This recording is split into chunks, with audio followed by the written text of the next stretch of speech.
All right, so let's visit vertical motion one more time. We know from years of playing with this function that it's a parabola. In the beginning, the parabola always started at the origin, but that's not necessarily a requirement when we're talking about the vertical motion of an object. The function, the initial function, actually just the h of t function, which just tells you the height at any given time, is equal to negative 16 t squared plus VO t plus HO. This could be V naught t and H naught. And really all this says is starting at some, excuse me, at some initial height. So in this case, say the initial height is here, right? So you're standing on a platform that's whatever height from the ground, and you throw a ball straight in the air. So don't let the parabola throw you off. You're not throwing a ball forward trying to reach a destination. You're actually throwing a ball straight up in the air. And the parabola tells us at any given time how high is that ball off the ground. So obviously at time 0, the ball is HO. If I put in 0 for t and 0 for t, I just get whatever the initial height is. That makes total sense. When you're just standing there on the platform before you threw the ball, your initial height would be wherever the ball is off the ground, which is dictated by the platform height. Then I could choose to just drop the ball, right, which would just mean that I had started, or the ball had started at the height of the parabola. So the initial velocity could just be a drop, or I could throw it into the air from that height, giving it some initial velocity upward, some value greater than 0. And then the force of gravity works on it. So as it moves up and up and up, gravity is slowing it down and slowing it down and slowing it down until it reaches its terminal height, at which point its velocity is 0. His height is maximum off of the ground, and then it starts to fall right back down toward you and past you down to the ground unless there's something to stop it. So this function, this height function or position function for an object being moving up and down under the force of gravity is the parabola of the function. Then, if I were to take the second derivative,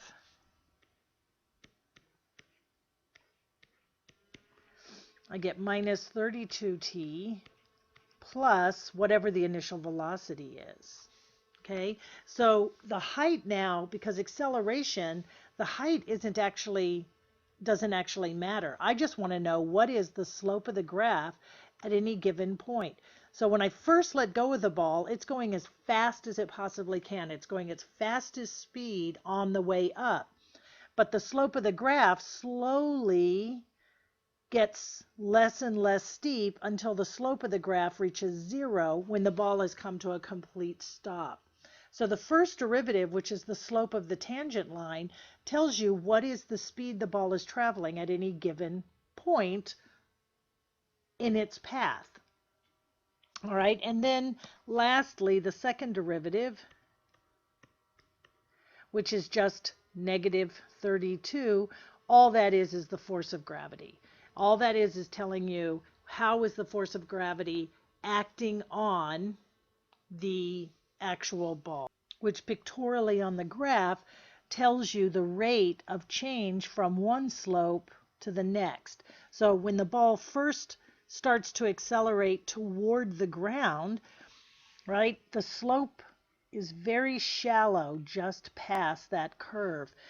But then only a short time later, the slope has taken on a much steeper curve. And even farther, just another short time later, well, that's harder to get in there with my electronic tools. So let's just stick with what I have. So you can see that the distance or the change in the slope of the line increases as the ball falls toward Earth. So this is the effect or the usefulness of the vertical motion model, where you have a model that tells you how far from the ground is an object once it's been thrown into the air or hoisted into the air or dropped from some point. And then the first derivative and second derivative give you information about how long it's going to take, how fast it's falling at any given point, etc. So this is sort of the vertical motion model demystified. I don't know if demystified is a fair statement, but still, let's use it to solve a problem when we're not given all of the initial information, but some intermediate bit of information. All right, so let's say that a ball is thrown straight up at an initial velocity of 52 feet per second.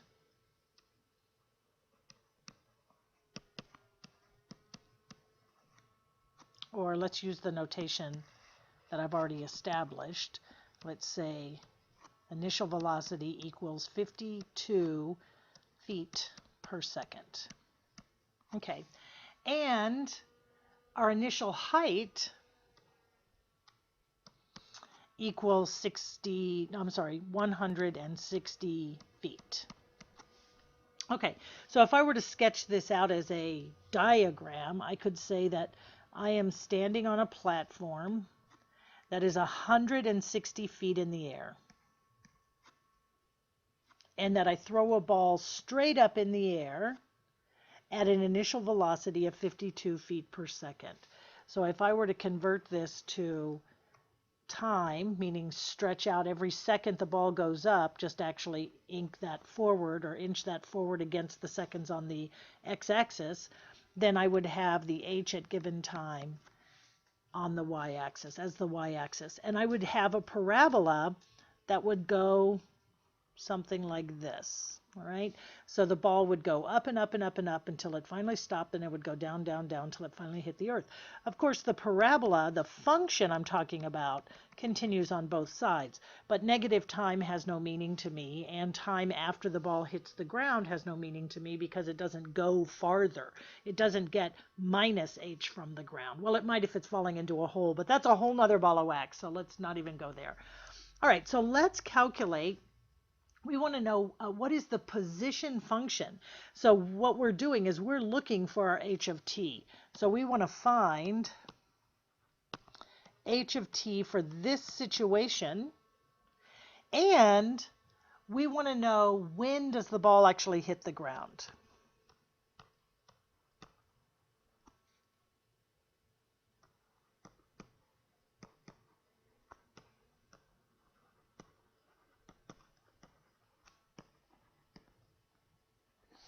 All right, so let's start with number one. Let's start with the h of t.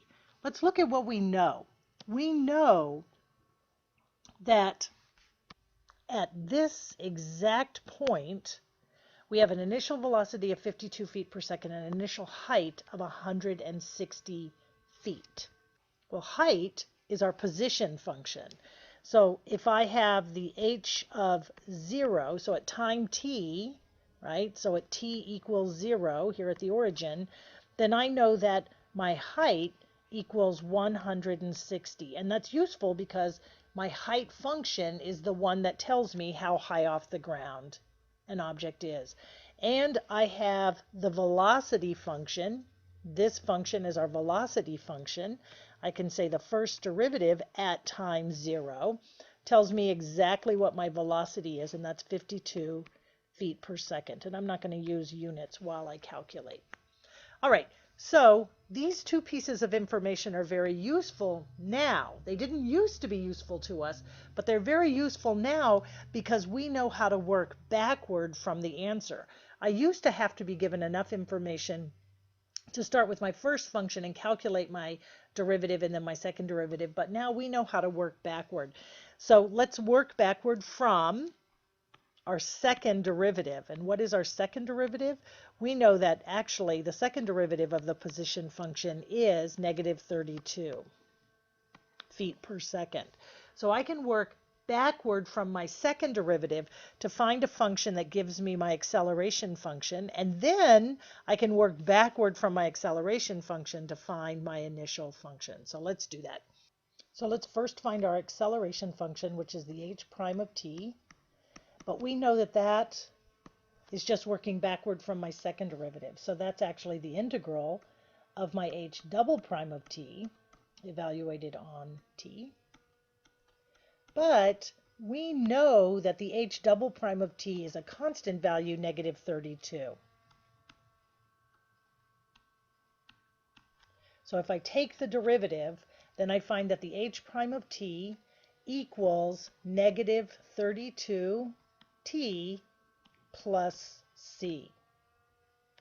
That plus c can seem a little bit baffling and a little bit annoying, except we have a function that we can use to plug in. I take that back. We have a point that we can use to plug into our function to find the value of c.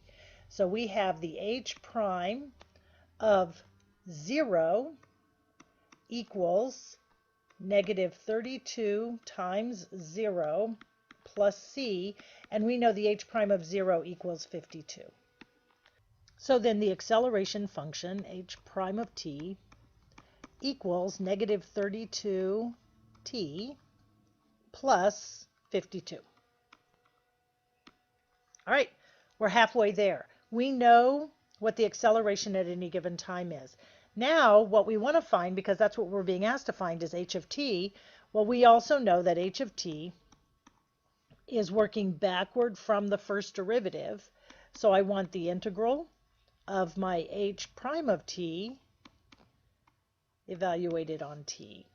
So let's plug in my function for h prime of t. So I'm looking for the integral of negative 32t plus 52.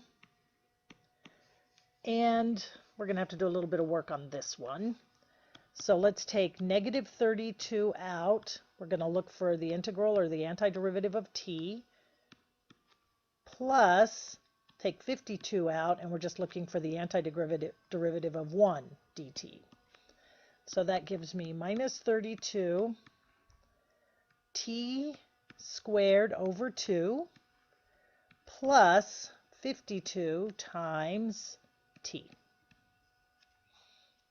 So that's negative 16t squared. Interestingly enough, that starts to actually look like the function we're used to working with.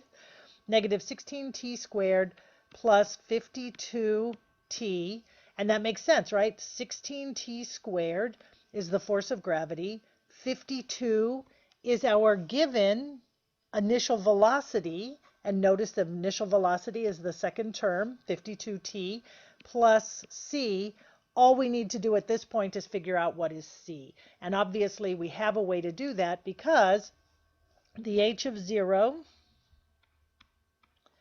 equals 0.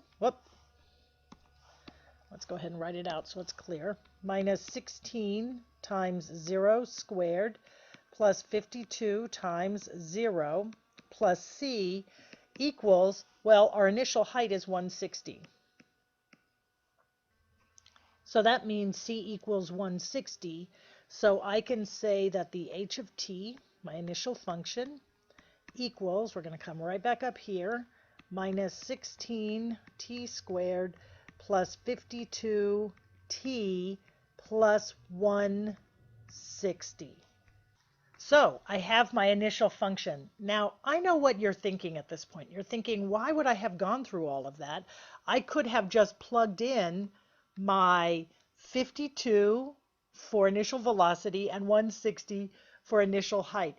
And of course, that's 1000% true, but this is more of a proof evaluation of vertical motion. We're using something that you're familiar with working in the forward direction to show that working in the backward direction takes you right back to the beginning. So when you're given just parts of the information where you have to start with only negative 32, I was able to work backward and backward to get right to the function that we already know.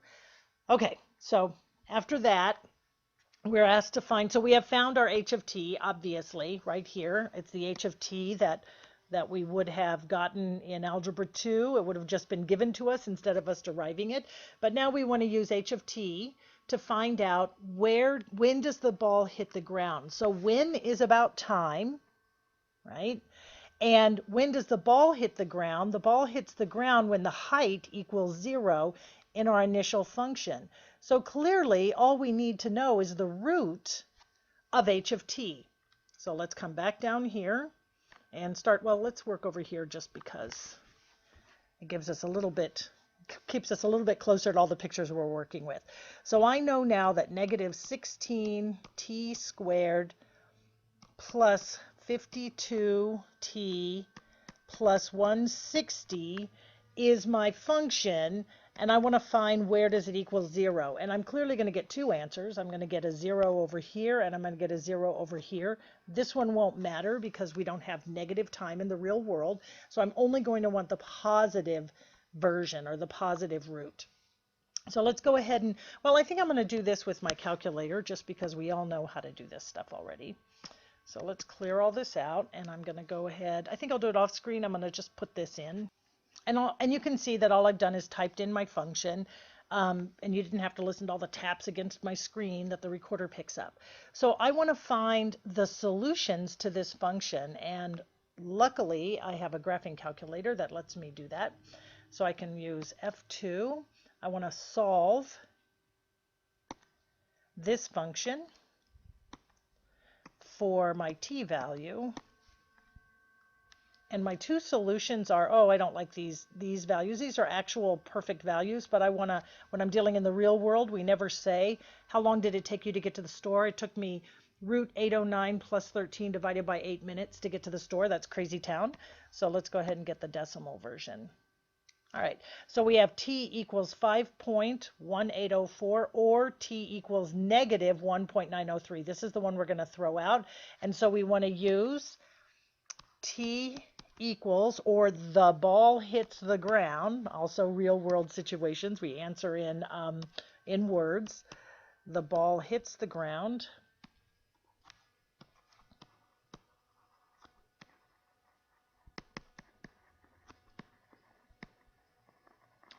after